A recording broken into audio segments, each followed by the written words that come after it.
Donald Trump is getting a rude awakening with some of the latest poll numbers heading into the midterms. It's kind of his worst nightmare. It's why you see him flailing right now and trying to change the message. So MeidasTouch just released their latest deep dive into Trump's crashing poll numbers and why he's desperately reaching for authoritarian distractions. This isn't just punditry. These are real polling numbers showing Trump's worst nightmare becoming reality. Let's break down what these numbers actually mean. We all know about this AP NORC poll showing his approval at only 33%. But when you start digging into what like Rasmussen is saying, which is Trump's top pollster, his approval there is 44% when it comes to Rasmussen. You look at Marquette's generic ballot polling, Democrats up by 10. You take a look at Wisconsin generic ballot polling, Democrats up by 7 in the latest RMG poll. You look at the latest Beacon Shaw poll, generic ballot, Democrats up 52 to 47%. Here's what's devastating for Trump. Rasmussen typically shows him 8 to 12 points higher than other pollsters, but even they can only get him to 44%.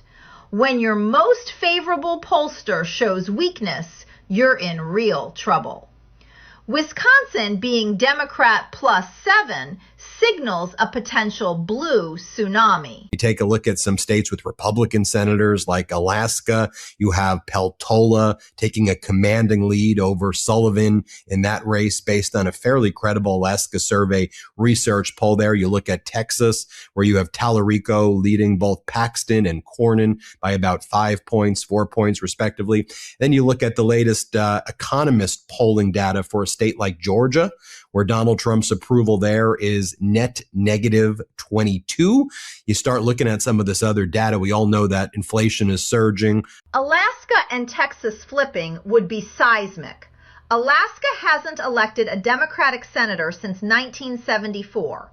Georgia's negative 22 approval is particularly damning, since Trump spent years pressuring officials there to overturn 2020 results.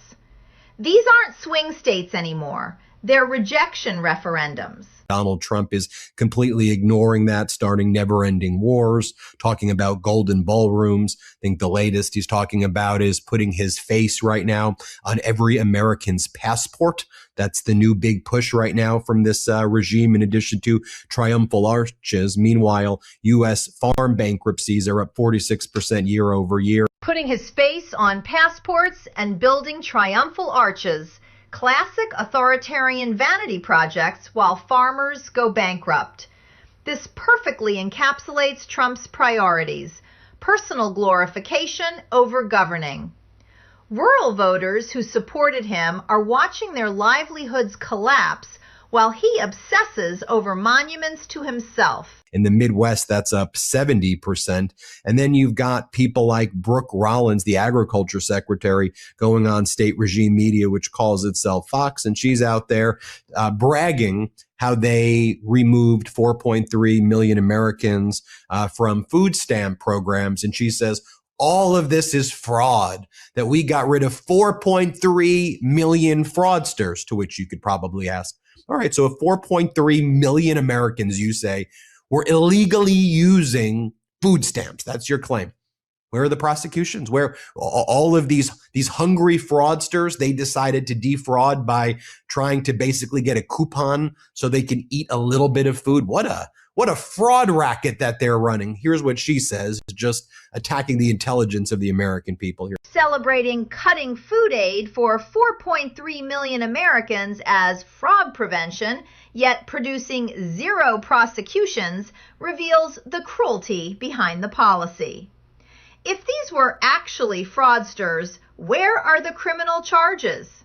This is just punishing hungry families and calling it governance. Under Joe Biden, the SNAP program, the food stamp program, grew by more than 40%. Of course, I believe they were buying votes for the election, putting as many people on as they could. Within the first hour of me being sworn in last February, we sent a letter to every governor in the country saying, partner with us. Let's make sure that this program is really working for those who need it the most. And as of just a couple of days ago, we now have moved 4.3 million Americans off of the food stamp program. A lot of that is fraud. A lot of it is people taking the program that shouldn't have been. And then a lot of it is just a better economy. The vote buying conspiracy falls apart under scrutiny. SNAP expansion during the pandemic saved lives.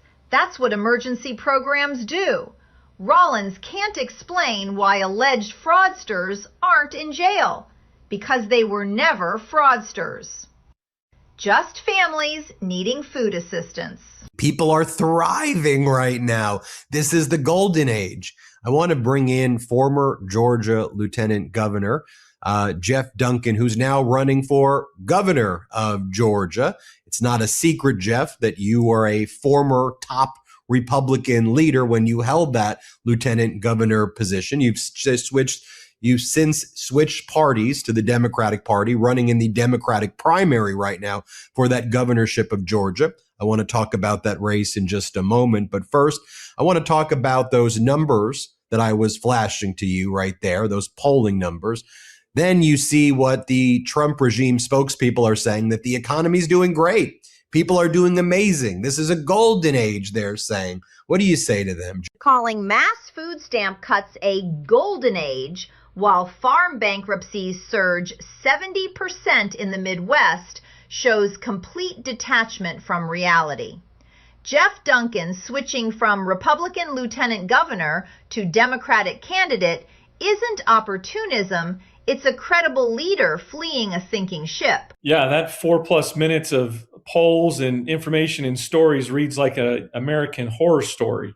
And Donald Trump is exhibit A of what's wrong in this country. In fact, he's really the poster child and the chief spokesman for the argument against him as Democrats. We need to make every single Republican that wants to chase his endorsement to win a primary own it in November, because he is going to be the ultimate drag in an election. Look, this guy can't make a decision that makes sense for anybody but himself. When a former Republican lieutenant governor calls Trump an American horror story, that's not partisan rhetoric. That's institutional knowledge speaking. Duncan held real power in Georgia's GOP and watched Trump destroy the party from the inside. His assessment carries serious weight. Oftentimes he can't make a decision at all, and he puts us in these, I call them like 2-week death spiral loops. The healthcare plan coming in 2 weeks. 2 weeks passes. I need 2 more weeks. 2 weeks passes. Just wait. It's coming. It's going to be so big, you're not even going to know what you're going to do with it. Then when it comes to the war in Iran, this catastrophic war, where I guess his plan is to now just do nothing, wait till the crisis becomes even more catastrophic. And what, when gas prices are $200 per barrel and everybody's maximum suffering, then he's like, who am I going to blame now? How do I use catastrophe to blame people? It's like, dude, you're the leader. What are you doing other than making up fake stories about fake negotiations that aren't even happening? The 2-week death spiral perfectly describes Trump's governance pattern from both terms. Remember healthcare in 2 weeks that never came? Now it's Iran war strategy that consists of waiting for maximum crisis before acting. Leadership by perpetual delay and blame shifting. Donald Trump is running the largest Ponzi scheme in the history of the world. That's all this is. This is a Ponzi scheme. It's every 2 weeks. It's another shiny object to make a number of people forget about what he promised before or what problems he said he was going to solve. It's just one big Ponzi scheme. And I think we're watching this Ponzi scheme break apart right in front of our eyes. The problem is there's millions, tens of millions of Americans that are in the path of destruction. The Ponzi scheme analogy is brilliant. Every crisis gets buried under a new shiny object until the whole structure collapses. We're seeing that collapse in real time through these polling numbers. The distraction tactics aren't working anymore when people can't afford groceries. I mean, the 3 things I talk about every day on this campaign trail is the affordability crisis, the healthcare crisis, and the Donald Trump crisis. There's nobody in Washington in Trump's world talking about the affordability crisis. Nobody's figuring out how to lower childcare costs, lower gas prices, lower grocery prices, lower housing costs. Nobody's talking about fixing the healthcare crisis. In Georgia, we've literally got hundreds of thousands of people who just got dumped off the ACA subsidies that don't have health insurance. Literally, they're showing up to the hospital broken, sick, infirmed, you name it, and they don't have health insurance. Duncan identifying three simultaneous crises: affordability, healthcare, and Trump himself, explains why even Trump's base is abandoning him. When ACA subsidies disappear and people show up at hospitals without insurance, that's not abstract policy failure. That's personal devastation. No, it's real. Man, it feels so good to hear you talk about me being a Democrat. I am a proud Democrat. I don't have any excuses anymore to make. I don't have to hide behind Donald Trump or this MAGA sock puppet mentality. I get to speak my mind freely, and I get to reach into this toolkit that Democrats have to help people with a better set of tools than I've ever had before. But look, this negative weight against Donald Trump's real. Duncan's relief at becoming a Democrat after years as a GOP leader speaks to the psychological toll of defending Trump. The sock puppet mentality, he describes, explains why so many Republicans stayed silent. Fear of the base Trump cultivated through constant intimidation. If you're a farmer, and a lot of farmers voted for Donald Trump in 2024, but if you're a farmer, you're probably facing the worst fiscal cliff of your life. You can't sell your crops because of the unexplainable tariffs. Your rural healthcare system is disappearing right in front of your eyes. If you're a 20-something-year-old who thought Donald Trump might do something for affordability, and now you're faced with a graduation from college, a debt of $100,000, and you're still living with 4 college roommates driving a 10-year-old car with no savings. I mean, the list goes on and on and on. Farm bankruptcies up 46% directly connect to those tariffs Trump imposed, destroying agricultural export markets. Young voters drowning in debt while Trump builds golden ballrooms perfectly captures why his approval cratered among every demographic except his core base. Everybody's being left behind because Donald Trump is chasing one thing only, and that's his own personal ego. And the sycophants around him are allowing this behavior to happen. They're rubber stamping bad ideas left and right because they just want to have a front seat at a big banquet or at a press conference. They just want to act like they're in the cool kids club. And our country's at stake. The future of our country's at stake. And that's the big thing about Georgia, right? I've gotten over 17,000 small dollar contributions from all 50 states.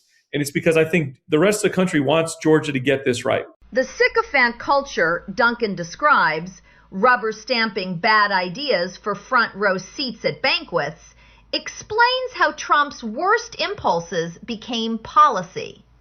His 17,000 small dollar donations from all 50 states show Americans are hungry for leaders willing to break from Trump. They want us to see us flip this state from Republican to Democrat for the first time in nearly 30 years so that they can have the permission structure to do it the right way in their state. Jeff, talk to us about how you separate yourself from others in the primaries. Look, you've got a tough primary. You've got some great candidates and some people who are really beloved in the Democratic Party as well, you know, who are running. What's your path here as you're going to people in Georgia? What's your pitch of how you're going to bring this thing home? Yeah. Duncan's 6-year journey from Republican leader to Democratic candidate, including speaking at the DNC and passing hate crimes legislation, proves this isn't recent opportunism. It's a principled evolution that mirrors thousands of former Republicans who couldn't stomach Trump's authoritarianism. Look, I don't want anybody to mistake this as just normal. These are not normal times. There's not even in any sort of historical context. These are dangerous times, and we're being led by dangerous people. And so we've got to be bold in what we do and how we do it. And I think the first step in the right direction is to start beating Donald Trump's sock puppets. In Georgia, he's handpicked the current lieutenant governor to be the nominee. And if he wins, then Donald Trump will literally have an office at the Capitol. Right? These are dangerous times being led by dangerous people. And I believe this country will no doubt mark Donald Trump as the worst decision this country's ever made. And so we've got to stand up and we've got to be strong. That's certainly what I'm doing. That's the message. Duncan's warning about dangerous times with dangerous people has proven prophetic, from the recent assassination attempt to the Iran war escalation. Trump's hand-picked candidates represent continued authoritarianism. These polling numbers suggest voters finally understand what Duncan saw years ago.